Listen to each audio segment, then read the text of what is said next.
eina laikrodis. Žodžiu, kada atsiduriam viduj, yra kablys. Va. Ir šitą užkabinam už kablio.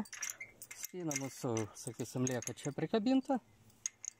Ir vat, ateinantiem visą laiką atrodo, kad nieko sode nėra, spyna užrakinta, kadangi toli sėdit, tai bet kas pašalinis negali įeiti.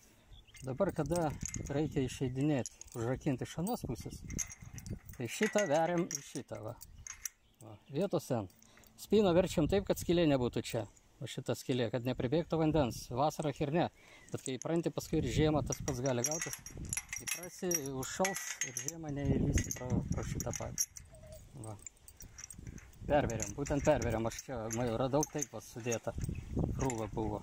Nu, vargo vakarienė. Yra to normaliai, galim perverti. Skylę žiūrint, kaip sakiau, kad būtų apačioj ir jokių problemų. Viskas užsirakina puikiausiai. Taip. Dabar čia Bronius ir Antanas taip išmokino. Jo, taip jau yra padaryta ir savotiškai yra tradicija. Ir saugu. Tą esame išmokę ir vat, ypač gerai yra, kada toliesi nuo vartų. Atrodo užrakinta, viskas labai patogu. Nu, žodžiu, nieko sudėtingo, niekas dabar neatsipalaiduoja, bet kuriuo atveju visą laiką galima užkabinti. Va. Užkabinė savo ir sėdėk, spyną va, palieki čia. Tik užrakinant žiūrėti, kad nepaliktų vandeniui galimybę įbėgti. Nu ir tiek tų žinių daugiau čia nėra ką ir sakyti. Nors tą spyną, nu, dabar, va, sakysim, sėdim sodė, jinai lieka kabot, va, eini dirbi.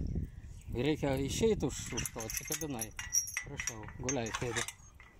Ir vėl tą, sudėtingą sistemą. Visiškai supranta. Bet labai galima išmokti. Nu tai va tiek žinių, viskas pausta.